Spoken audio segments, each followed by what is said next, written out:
এই মুহূর্তে আমরা এমন এক জায়গায় পৌঁছে গেছি, এমন ভয়াবহ ঘটনা আপনারা শুনলে অবাক হয়ে যাবেন। আমরা দেখে এসেছি এতদিন ধরে ছেলের প্রতি বাবার ভালোবাসা, স্ত্রীর প্রতি স্বামীর ভালোবাসা, কিন্তু এ কেমন হৃদয়হীন বাবা যে কিনা তার ছেলে মেয়েকে খুন করে, তার স্ত্রীকে খুন করে চোখের সামনে নিয়ে বসে আছে, তার চোখে এক ফোঁটাও জল নেই। কিন্তু আমি বুঝতে পারছি না, এমনকি আপনারাও বুঝতে পারছেন না যে তার পরিবারটা কি অপরাধ বা কি অন্যায় করেছিল। আসুন অপরাধীর মুখ থেকে জেনে নিই যে সে কেন খুন করেছে। আপনি বলুন, আপনি কেন আপনার পরিবারকে এরকম নৃশংসভাবে হত্যা করেছিলেন? তাদের কি অপরাধ ছিল? কি ব্যাপার, কথা বলছেন না যে? বলুন বলুন কেন খুন করেছেন? আমি আপনার কোনো প্রশ্নের উত্তর দিতে চাইনি। আমি মার্ডার করেছি, আইন আমাকে যে শাস্তি দেবে আমি মাথা পেতে নেব। স্যার, শরীরে কোনো আঘাতের চিহ্ন নেই, শুধু মাথায় লেগেছে। ঠিক আছে, দেখছি। আপনাকে বলছি, যারা মার্ডার হয়েছে তাদেরকে আপনি কি চেনেন? চিনব না কেন স্যার, পাশের বাড়িটাই আমার। কাল রাত্রে যে 3-3টে মার্ডার হয়েছে, আপনি কি একটুও বুঝতে পারেননি? কি করে বুঝবো স্যার, এদের মধ্যে সবসময় ঝামেলা লেগেই থাকে। তাই ভাবছিল প্রতিদিনকার মতো ঝামেলা হয়েছে, মার্ডার হবে কে জানছে স্যার। ও, বুঝতে পেরেছি। ওর মার্ডার করে আমি দেখাচ্ছি। এই, ওকে থানায় নিয়ে চল, আরে লাশগুলো পোস্টমর্টমের ব্যবস্থা কর। ঠিক আছে স্যার।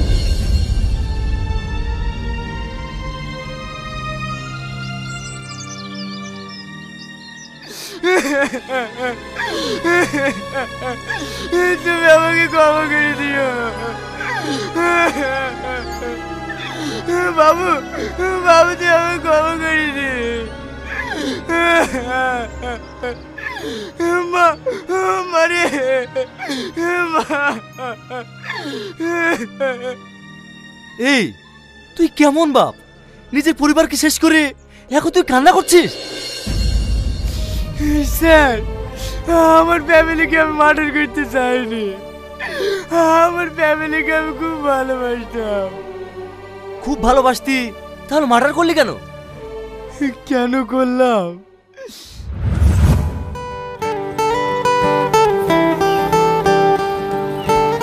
বাহ, একটা গোলাপ দাও তো।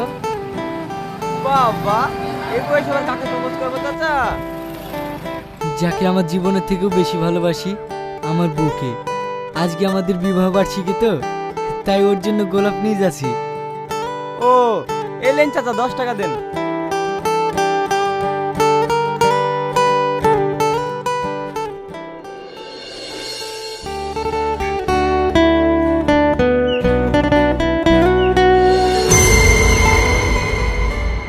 শ্রাবণী, শ্রাবণী, কি হলো? অভদ্র মতো চেঁচেছো কেন? চেঁচাবো না। ওই ছেলেটা কে যার সাথে গল্প করছিলি? সেই কৈফিয়ত তোমাকে দিতে হবে নাকি? অবশ্যই দিতে হবে, আমি তোর বাপ। আমি তোমাকে বাপ বলি মানিনি। আমি এখন সাবালিকা, আমার যা ইচ্ছা আমি তাই করতে পারি। জানি তুই আমাকে বাপ বলে মানিসনি, কিন্তু আমার তো সম্মান আছে। চ মা, বাড়ি চ।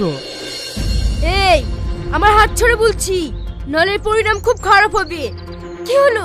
ছাড়ো বলছি, ছাড়ো। কি ব্যাপার শ্রাবণী, এই লোকটা কে তোমার হাত ধরে টানছে? আরে এই লোকটাকে চিনিনি জানিনি, আর অমনি আমার হাত ধরে টানছে। আপনার লজ্জা করে না একটা মেয়ের বয়সের মেয়েকে হাত ধরে টানতে? আপনার থাপড়িয়ে গাল লাল করে দেবো। থাক, ছুচমেরের হাত বন্ধ করতে হবে না, চলো।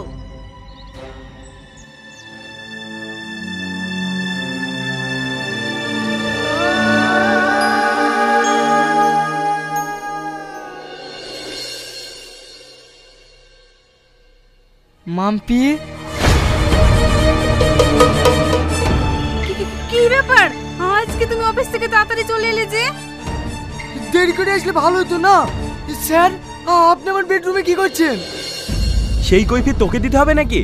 4টের সময় অফিস ছুটি হয় আর তুই 1টার সময় চলে এসেছিস কেন তাই বল। আমি তো অফিসে কাজ শেষ করে আসছি। তুই যে কেমন কাজ করিস সেটা আমার আজকে জানা হয়ে গেল। কাল থেকে তোকে যেন অফিসে না দেখতে পাই। এবার তোমার শান্তি হলো তো? চাকরিটা গেল, দেখি এবার সংসার কি করে চালাও। তুই সংসার চালানোর লাগি আমার মালিকের সাথে এরকম করবি আমি স্বপ্নে ভাবিনি। এই, ছিচি করবি নি। আমার সাথে মালিকের সম্পর্কটা ছিল বলেই তো চাকরিটা হয়েছিল। নাহলে তো ঘরে এক করে কুকসা মেরে বসে থাকতি। 10 টাকা উপার্জন করার ক্ষমতা নেই, তার আবার বড় বড় কথা। কি হলো মা, এত হয়েছে কেন? কি হয়েছে তোর বাপকে সুদা? এই কি হয়েছে রে, কি হয়েছে? সব সময় মার উপর অত্যাচার করে না? জানিস বাবু, তোর সেই আঙ্কেল আসতো না, তো সেই আঙ্কেলকে যা না তাই করে অপমান করলো। বেচারা কাঁদতে কাঁদতে বাড়ি ছেড়ে চলে গেল। তোর এত বড় সাহস! 10 টাকা দেওয়ার তো মুরুদ নাই, আবার আঙ্কেলকে অপমান করে বাড়ি থেকে বের করে দিও। তুই জানিস আঙ্কেলের সঙ্গে যখন 5,000 10,000 টাকা আছে তুই তখন বের করে দিত। বাপ, তোদের কাছে টাকাটাই সব কিছু হয়ে গেল? মান সম্মানের কথাটি একবারও ভাবলিনি? হ্যাঁ, মান সম্মানের কথা ভাবতে হবে। কাল বন্ধুরা সবাই মিলে পিকনিক করতে যাচ্ছে, 10,000 টাকা লাগবে। আমি যদি 10,000 টাকা না দিতে পারি তাহলে আমার বন্ধুদের কাছে মান সম্মান থাকবে না। দাও, আমাকে 10,000 টাকা দাও। আমি এখন অত টাকা কোথায় পাবো? এই, অত টাকা দিতে পারবি নি তো আঙ্কেলকে কিনে বের করে দিলি। ভালোই ভালোই বলছি, আঙ্কেলকে এই বাড়িতে আসার ব্যবস্থা কর, না হলে আমাকে টাকা দে। এই ছেলে যেটা বললো সেটা তাড়াতাড়ি করো, না হলে না তুমি গোলা টিপে শেষ করে দেবো।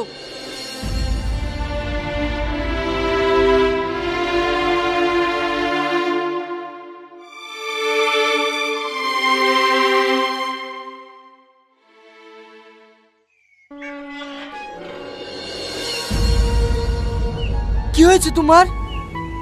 আমার খুব শরীর খারাপ করছে, আপনি আমাকে একটু বাড়িতে পৌঁছে দিয়ে আসেন না। তোমার বাড়ি কোন গ্রামে? এই তো পাশের গ্রামে। ঠিক আছে চলো, আমি তোমাকে বাড়িতে পৌঁছে দিয়ে আসি।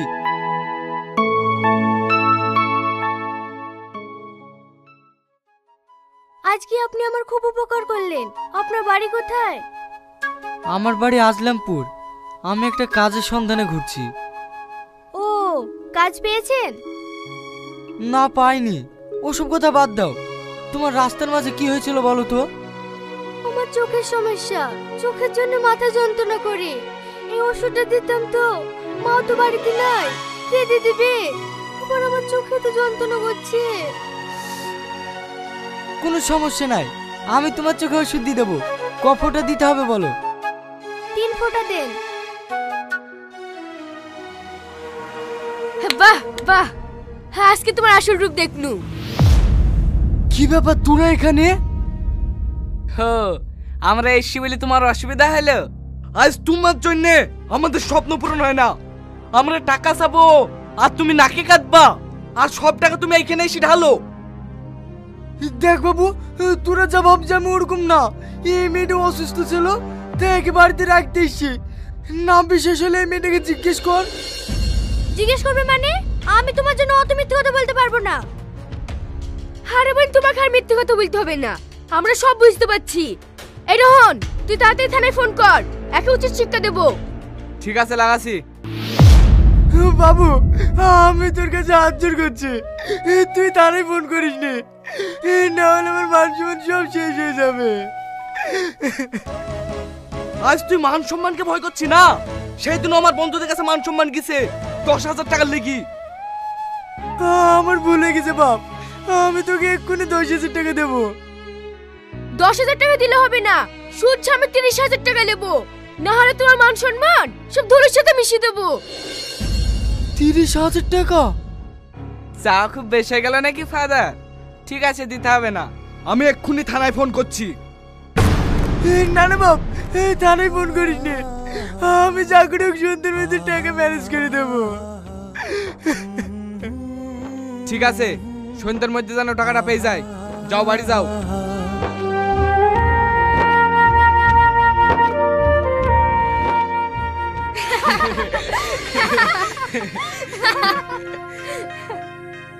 এবার বল, ট্যুর কোথায় করছিস? চল এবার দার্জিলিং থেকে ঘুরে আসি। ঠিক আছে, তাই হবে।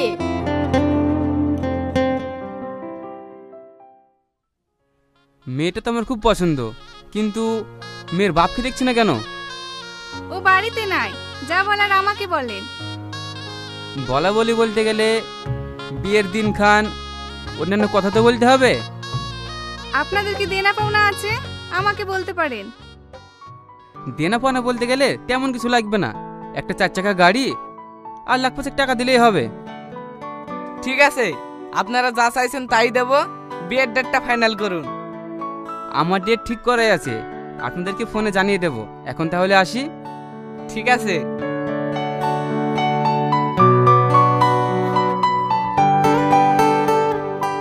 এ বাবু, বলে তো দিলি 5 লাখ টাকা 4 চাকা গাড়ি দেব, এত টাকা পাবি কোথায় রে? মা, ওরা বিশাল বড় লোক, এইগুলা তো লাগবে। ভাই, তোর সাথে আমি কোনোদিন কিছু চাইনি। আমি ওই ছেলেটাকে খুব ভালোবাসি। যা করে হোক তুই ওর সাথে আমার বিয়েটা দিয়ে দে না। ঠিক আছে, তুই কোনো চিন্তা করিস নি, আমি দেখছি। মা, আব্বার বডি ইন্স্যুরেন্স করা নাই? হ্যাঁ আছে তো, কেনে কি হবে? আচ্ছা মা, আব্বা যদি মরে যায় ক লাখ টাকা পাওয়া যাবে? তা 20 লাখ টাকা তো পাওয়া যাবে। 20 লাখ টাকা? ব্যাস। এ বাবু, তার মানে তোর আব্বাকে মেরে ফেলবি নাকি? হ্যাঁ মা, একদম ঠিক ধরেছো। ওই লোকটাকে মেরে আমার বোনের বিয়ে দেওয়া হবে, আমাদের টাকালি এনজয় করা হবে।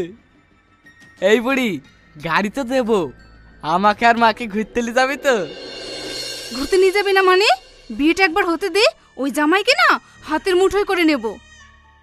মা ঠিক বলিছে, আমার স্বামীর বাপ মায়ের সাথে সম্পর্ক রাখতে দেব না, সম্পর্ক থাকবে শুধু আমাদের সাথে। ঠিক আছে, তাহলে আজকেই ওই লোকটাকে শেষ করে দেবো।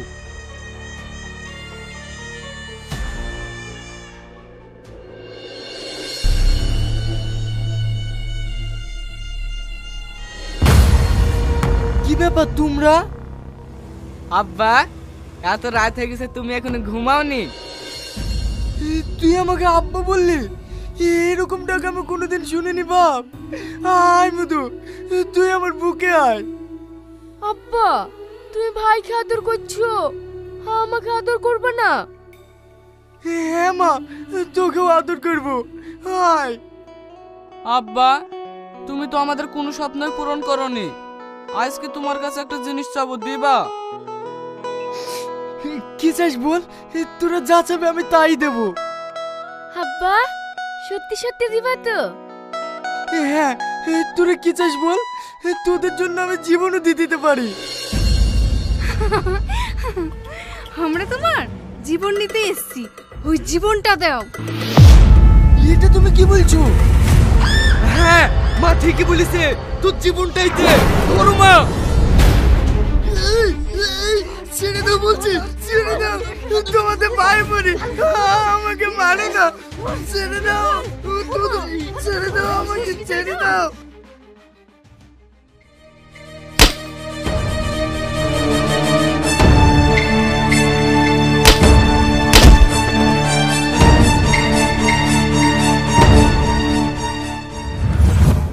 এছাড়া আমার কাছে কোনো উপায় ছিল না, তাই আমি ওদিকে রাগের মাথায় মেরে ফেলেছি। আমি সব বুঝতে পেরেছি। আপনার উপরে যা অত্যাচার হয়েছে না, আপনার জায়গায় যদি আমি থাকতাম আমিও এটাই করতাম। কিন্তু কি করব বলেন, আইনের কাছে আমার হাত বাঁধা।